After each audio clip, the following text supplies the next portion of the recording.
폭격을 예고했어요. 이란 핵시설에 대해서 트럼프가 뿌리를 뽑겠다는 거예요. 이란, 후티, 헤즈볼라, 하마스. 그런데 트럼프는 이걸 왜 때리느냐? 트럼프 경제정책에 지금 죄를 뿌리고 있거든요. 지난 기간 동안 거의 100여 척에 달하는 서방의 유조선과 선박을 공격을 했거든요. 중국하고 러시아 선박은 공격을 안 해요. 후티로서는 퇴로가 없다. 후티의 괴멸은 시간 문제다. 그럼 유럽과 중동에서 중국의 거점들이 무너지는 일이 벌어지는 거죠. 지금 미국 원하는 게 그거예요. 트럼프 젤렌스키 2월 28일 세계적인 백악관 설전 생중계, 그때는 종전이라는 표를 썼어요. 종전. 전쟁을 끝내는. 근데 그 싸움 이후에는 휴전으로 이름이 바뀌었죠. 휴전으로 바뀌었어요. 크게 보면 패러다임이. 이걸 주시해야 돼요. 종전은 어렵죠. 왜냐? 종전협정, 이걸 평화협정이라고 그러거든요. 하려면 제1항이 영토 규정이거든요. 영토 때문에 전쟁하잖아요. 푸틴은 현재 2014년에 강제로 뺏어간 크림반도 돈바스를 합치면 전쟁 이후에 추가로 확보한 면적이 우크라이나 땅이 경상남북도, 전라남북도, 강원도 면적쯤 돼요. 다 합치면 남한 면적이에요. 우크라이나 영토의 한 20%, 한 18, 17, 20 요 사이 왔다 갔다. 어마어마한 면적이죠. 이거를 푸틴은 절대로 돌려줄 생각이 없어요. 경우에 따라서 극히 일부는 돌려줄 수는 있겠지만 그 우크라이나는 여기에 동의할 수가 없잖아요. 영토의 5분의 1을 뺏겼는데 여기서 쫑이 나요. 그러니까 종전협정은 안 돼요. 트럼프 대통령이 처음에 종전이라는 표현을 잘못 쓴 거죠. 어려운 것. 그러면 휴전은 가능하죠.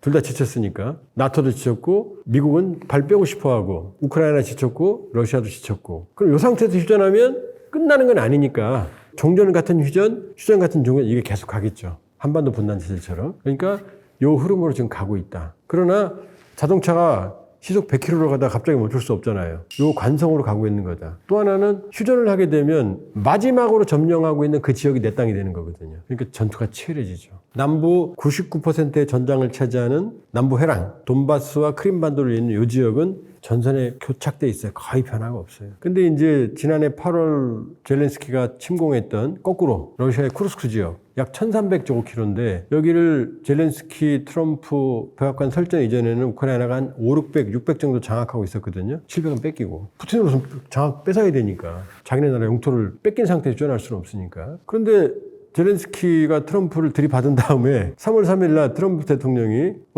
야 무기 주지 마 우크라이나 정보도 주지 마.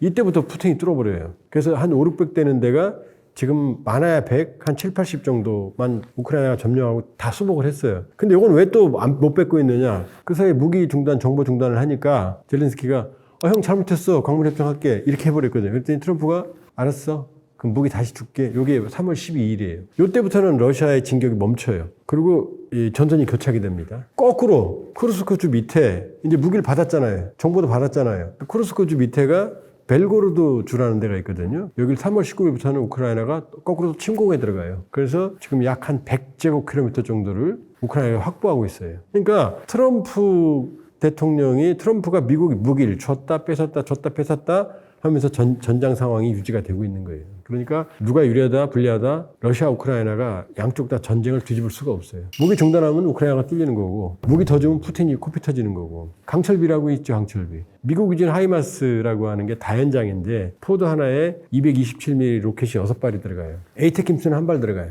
미사일이. 요게 227mm는 사거리가 32km, 에이테킴스는 300km예요. 어마어마해요. 그런데 227mm 하나에는 수류탄이, 자탄이 한 6, 700개가 들어있어요. 이 안에. 그럼 하늘에서 수류탄이 6, 700개가 떨어지는 거예요. 227mm 하나만 와도. 그 면적이 축구장 하나예요. 그러니까 이 하이마스 로켓 포드 하나만 동시 발사하면 축구장 6개 면적이 초토화되고 32km 거리에서. 그 다음에 에이테킴스 쓰면 300km 거리에 있는 축구장 4개 면적을 초토화시킬 수 있거든요. 이거를 못 쓰게 하니까 뚫렸던 거고, 쓰게 하니까 이제 북한군, 러시아군들이 이제 주춤거리고 벨고로도 뚫고 들어가는 거죠. 그러니까 이 상황이니까 어차피 처음에는 젤렌스키를 압박을 했잖아요. 처음에 어떻게 되느냐. 집권하자마자 트럼프 대통령이 러시아를 먼저 접촉해요. 네 말 들어줄게. 영토 5분의 1 점령한 거 인정해줄게. 우크라이나 나토 가입 안 시킬게. 안전보장 그런 거 안 해줄 거야. 푸틴이 씩 웃죠. 그 젤렌스키 말 안 들으니까 두르게 팼잖아요. 설전하고 젤렌스키 독재자야. 무기 공급 중단하고. 근데 또 푸틴이 말을 안 들으니까 무기 공급 다시 재개하고 또 말을 안 들으니까 뭐라고 말해요. 너 그러면 니네 석유 러시아 수출품의 60%가 석유하고 가스거든요. 이거 팔아서 전비를 충당하거든. 뭐라고 말했어요. 너 이렇게 안 하면 한 달 내에 중단 안 하면 한 달 이후에는 니네 원유에 석유에 25% 관세를 매길 거야. 이게 무서운 게 러시아에 매기는 게 아니에요. 러시아의 석유를 사가는 나라한테 매기는 거예요. 그럼 그 나라는 미국에 수출을 할 때 여기 25% 관세가 붙는 거예요. 그럼 미국하고 장사 끝났죠. 그럼 푸틴은 말듣게 돼 있죠. 그러니까 큰 흐름으로 보면 전선은 교착돼 있다. 양쪽이 질주 못한다. 왔다 갔다. 말 하나 뺏었다 말았다. 요거예요, 지금. 그러니까 큰 흐름으로는 이미 휴전 모드로 들어갔다. 그리고 푸틴은 5월 9일 러시아 전승도 이전에 끝내고 싶어 한다. 그리고 푸틴은 그때 대규모 열병식을 하고 거기서 전승을 선언하고 싶어 한다. 그렇기 때문에 5월 9일 이전이 종전은 어렵고 휴전 가능성이 매우 높은 상황이다. 이렇게 볼 수 있어요. 트럼프는 캠페인 때부터 트럼프의 전략은 이거였어요. 러우 전쟁은 빨리 끝낸다. 누가 이기든 상관없다. 중동 문제는 항구적으로 해결한다. 뿌리를 뽑겠다는 거예요. 그런데 이게 어디냐. 완벽하게 절대적으로 이스라엘의 입장에서 트럼프는 완전히 이스라엘과 자웅동체거든요. 완전히 친이스라엘이거든요. 그러니까 어떻게 돼요? 이스라엘은 헤즈볼라 하마스를 완전히 괴멸시키겠다는, 아마 저렇게 하면 민간인들 다 죽일 거예요. 아마 정말로 잔인한 방식을 하겠다는 거고, 그러면 미국은 또 후티는 직접 미국이 때리죠. 직접 괴멸시키겠다는 거예요. 바이든 때는 균형을 유지했거든요. 근데 그게 아니에요. 후티를 반군이라고 그러지만 사실상 예멘 정부군의 거의 전체를 점령하고 있어요. 후티가. 사실상 정부군이에요. 그런데 바이든은 사실상 인정을 하는, 공식적으로 인정은 안 하지만, 그런데 트럼프는 이걸 왜 때리느냐. 후티가 예멘이고 여기가 지금 석유 수송로의 핵심적인 중동 석유 수송로, 그 다음에 스웨즈운하고 하는 문턱이거든요. 근데 여기서 후티가 지난 기간 동안 거의 100여 척에 달하는 서방의 유조선과 선박을 공격을 했거든요. 지금까지. 그런데 그러면 어떻게 되느냐. 물류 비용이 치솟아요. 왜냐, 스웨즈운하로 못 가고 원거리에서 희망봉을 돌아서 가니까 물류 비용이 치솟아요. 수입품의 물가가 올라요. 유통 비용이 올라가요. 거기다 또 후티의 특징이 뭐냐? 중국하고 러시아 선박은 공격을 안 해요. 이게 저항의 축이거든. 이란을 중심으로 하는 시아파의 저항의 축. 이게 후티, 헤즈볼라, 하마스, 이란이 연결되어 있거든요. 이란도 죽이겠다는 거거든요. 트럼프는. 이란 핵 문제도. 그러니까 후티는 직접 손을 보는 거예요. 완전히 괴멸시키겠다는 거예요. 그러니까 저항의 축이 무너지잖아요. 일단 시리아, 아사드 정권 무너졌죠? 하마스, 헤즈볼라 지금 괴멸되고 있죠? 후티를 지금 괴멸시키겠다는 거예요, 목표는. 그러니까 예멘 안에서도 지금 반발이 커지고 있어요, 후티에 대해서. 그러면 이란이 무너지거든요. 이란도 후티를 지원하다가 병력까지 지금 철수시키거든요. 그러니까 중동 문제는 트럼프는 완전히 해결하겠다는 거예요. 야, 이스라엘 중심으로 가겠다는 거 첫 번째. 두 번째, 후티는 뭐냐? 트럼프 경제정책에 지금 재를 뿌리고 있거든요. 물류비용, 유통비용, 이걸 줄여야 미국 내 물가가 내려가는데 이 후티 애들 때문에 이 유통망이, 물류망이 지금 침해를 받으니까 제거해버려야지. 이런 생각을 하는 거예요. 그러니까 생각했던 러우 전쟁의 조기 종전, 중동 문제는 완전히 해결. 뭐냐? 저항의 축을 무너뜨리겠다는 거예요. 헤즈볼라, 하마스, 후티. 그리고 이란은 뭐라고 그랬어요? 폭격을 예고했어요. 이란 핵시설에 대해서. 트럼프가. 안 하면 폭격할 거다라고. 이거 어마어마하게 무서운 말이거든요. 그러니까 이란을 핵협상에서 말 안 들으면 폭격까지 지금 생각하고 있는 거고, 이란은 사실 신정일체 정권, 저 이슬람 정권이 사실 기반이 그렇게 단단하지가 않아요. 흔들릴 수가 있거든요. 그러니까 이건 개인적인 판단인데 어쩌면 트럼프 생각에는 이란의 정권 교체까지도 염두에 두고 있을 수도 있다. 궁극적으로는. 이게 중동 문제 항구적 해결이에요. 왜냐? 지금 트럼프의 또 하나는 친사우디아라비아예요. 이 바이든 때는 사우디아라비아가 중국과 급속히 친했거든요. 그리고 중국은 이란 시아파와 수니파, 요 앙숙인 요 사이를 중재하려고 노력을 했어요. 근데 거꾸로 지금 러우 전쟁 휴전 협상도 어디서 해요? 사우디에서 하거든요. 완전히 트럼프 대통령은 사우디를 친사우디예요. 사우디와 이스라엘을 친하게 하려고 그래요. 왜? 사우디와 이스라엘의 동시에 적이 이란이니까. 그러니까 결국은 트럼프 대통령은 사실 거친 것처럼 보이지만 완전한 시아파의 축, 저항의 축, 이란을 중심으로 이걸 괴멸시키려고 하는 거다. 그래서 사우디, 이란과의 관계도 지금 개선시키려고 하고 있고, 틈만 나면 사우디를 지금 활용을 하는 거거든요. 그러니까 중동 질서 재편을 꾀하고 있다. 이스라엘과 미국 중심에. 이렇게 볼 수 있죠.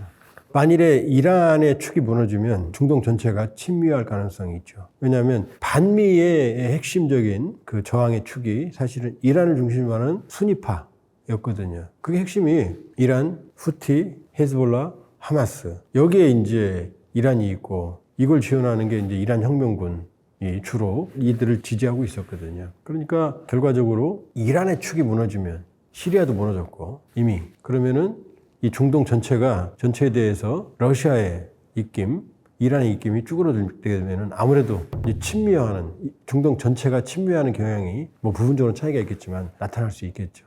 지금 예멘 내전은 후티가 압도적으로 지배하고 있지만 사우디와 아랍에미리트가 뒤에서 지금 정부군을 지원하고 있어요. 아랍에미리트 연합은 실제로 파병까지 했었어요. 그러니까 미국이 후티를 흔들어 놓으면 정부군이 다시 아랍에미리트와 사우디의 지원을 받아서 후티를 몰아낼 가능성이 있어요. 지금 미국 원하는 게 그거예요. 그러니까 지금 단기적으로 후티와 협상을 하겠다는 게 아니라 지금 괴멸시키는 게 목표예요. 후티로서는 퇴로가 없다.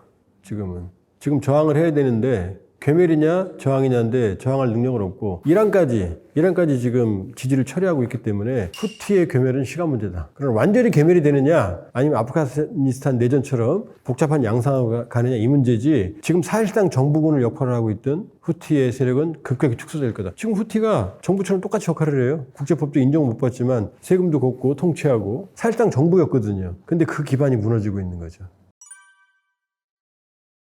사실 중국 입장에서는 아주 안 좋은 그림이 그려지는 거죠. 왜냐하면 러우 전쟁 이전에 우크라이나는 중국의 1대1로의 유럽의 거점이었어요. 그리고 우크라이나와 중국과의 관계는 아주 돈독했어요. 심지어 중국 고위 관계자가 우크라이나가 문제가 있으면 중국의 해구산을 빌려줄 수도 있다. 이런 언급까지 한 적이 있어요. 조약은 아니지만. 그리고 중국이 사용하는 랴오닝 항공모함 일본 함도 우크라이나가 중국에 판 거예요. 그 랴오닝을 물고 뜯고 해서 지금 항공모함을 계속 산둥부터 지금 찍어내고 있는 거거든요. 그 정도로 관계가 좋았거든요. 러우 전쟁으로 우크라이나 중국과의 관계는 완전히 단절돼 버렸죠. 중국이 러시아를 지지하니까. 그 다음 중국이 공을 들였던 중동의 축, 사우디아라비아의 관계, 이란과의 관계, 그 다음에 후티는 중국 선박 공격 안 했다고 그랬잖아요. 이 축이 모두 무너지는 거죠. 그럼 유럽과 중동에서 중국의 거점들이 무너지는 일이 벌어지는 거죠.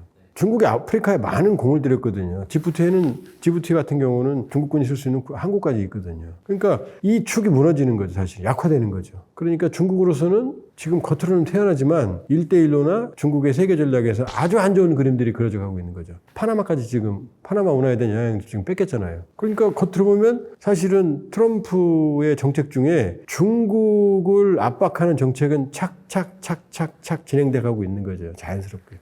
중국으로서는 악몽의 상황이 점점 벌어지고 있는 거고 아직 중국 본토에 대해서는 칼을 들밀지 않았거든요. 그러니까 중국으로서는 사실 뭐 자신만만하게 대만 침공 훈련을 하지만 사실은 중국은 그렇게 중국의 기상은 흐림이지 맑음이 아니라고 볼 수 있어요. 지금 이제 중대만이 불안이죠. 그러나 가능성은 높지 않다. 뭐 긴장은 고조될 수 있고 가능성은 두 개죠. 전면 침공 중국에 아니면 대만 봉쇄. 두 가지 다 가능성이 희박하다. 왜냐하면 히틀러가 2차 세계대전을 패배했던 이유 중에 하나도 영불 해협을 못 건넜거든요. 도보 해협, 영불 해협에 가장 가까운데 잉글리시 채널 같은 데는 33, 4km밖에 안 되거든요. 이걸 못 건넜어요. 그러니까 비행기로만 전투하다. 이걸 배틀 오브 브리튼이라고 그래요. 바다를 못 건너니 항공력으로 영국을 괴멸시키겠다는 건데 여기에 처칠이 정말로 용맹한 영국군 조종사들의 용맹함에 힘입어서 이걸 격퇴시킵니다. 영국은 그러기 상태까지 갔었어요, 사실은. 하루에 조종사들이 수십 차례까지 비행을 할 정도로 정말로 그 본토를 지켰거든요. 이게 실패하니까 이제 바바로사 작전이라고 그래서 소련을 침공한 거죠. 이게 몰락의 시작이거든요. 자, 34km 했어요. 중국, 대만 양안 해협은 130km예요. 어마어마하게 넓어요. 여기를 어떻게 건너갑니까? 중국은 육전에 강하지 해전에 강하지 않거든요. 그러면은 여기를 건너가려면 어떻게 해야 되느냐? 완벽한 제공권, 완벽한 제해권을 가져야 되거든요. 제해권은 누가 가지고 있어요? 미국이 가지고 있거든요. 제공권은 지금 중국 항공기, 미국 항공모함 전단에 비해서 사실은 턱도 없거든요. 이 상태에서 건너간다? 자살행위죠. 미국이 안 도와줘도 대만은 가만히 있나요? 수십 년간 상륙 억제 전력들을 확보했기 때문에 레이더로 130km 다 보이거든요. 지대한 미사일로 쏴버리면은 중국 상륙전대는 거의 괴멸당할 수밖에 없거든요. 그러면 특수부대를 뭐 주요 도시에 또 투입한다. 특수부대는 게릴라지 정규군이 안 오면 이길 수가 없거든요. 중국이 이길 수 있는 방법이 딱 하나 있어요. 인민해방군 100만 명 정도가 수영해서 건너가면 돼요. 그럼 이길 수 있어요. 그런 상륙 전력이 없다. 미국도 가만히 놓지 않는다. 그럼 봉쇄는 어떠냐? 봉쇄도 미국이 가만히 안 있죠. 왜냐? 대만에 TSMC가 있잖아요. TSMC가 재기인을 못하면 어떻게 되죠? 세계 경제 괴멸될 거래요? 흔들릴 거래요? 그렇죠? 극대한 혼란이 올 거래요? 그럼 미국이 그걸 가만히 두고 보겠어요? 해상력으로? 봉쇄, 전면 침공, 위협은 할 수 있지만 실제로 한다 그러면은 잘못하면 시진핑 정권은 몰락으로 갈 수도 있다. 다만 교란은 시킬 수 있을 거다. 해저턴을 잘라버리고 사이버 테러하고 그다음에 공포감을 심어주고 극도의 위협을 하고 이건 가능하다. 그러나 전면 봉쇄도 그 다음에 대만 침공도 시진핑이라면은 제가 보기에는 선택을 한다면 죽기 직전의 선택일 거다. 정권 붕괴 직전의 선택일 거다. 그게 제 판단이에요. 중국이 원하는 건 저런 압박을 통해서 대만 내 친중 정서를 확산시켜서 친중 정권이 들어오고 그 다음에 중국으로 자발적으로 들어오는 이걸 원하는 거지 정말로 무력으로 해결할 수 있다. 그 카드는 남겨두겠죠. 그러나 실제로 쓴다면 그건 위험한 거죠. 예를 들어서 만일에 그런 카드를 쓰게 되면은 불확실성이 너무 커지거든요. 너무 커지거든요. 그러나 압박 카드가 통하느냐. 만일에 저렇게 압박을 해서 대만이 굴복하는 모습으로 정권이 넘어간다 그러면은 아무리 대만에 친중 정서가 있다 하지만 그걸 용납하겠습니까? 오히려 우크라이나 러우 전쟁처럼 우크라이나 민족주의를 키우겠죠. 오히려 대만 민족주의를 키울 수밖에 없겠죠. 그러면 반중 정서가 커지겠죠. 그러니까 이 경우든 저 경우든 시진핑의 의도대로 갈 가능성은 높지 않다 이렇게 볼 수 있어요.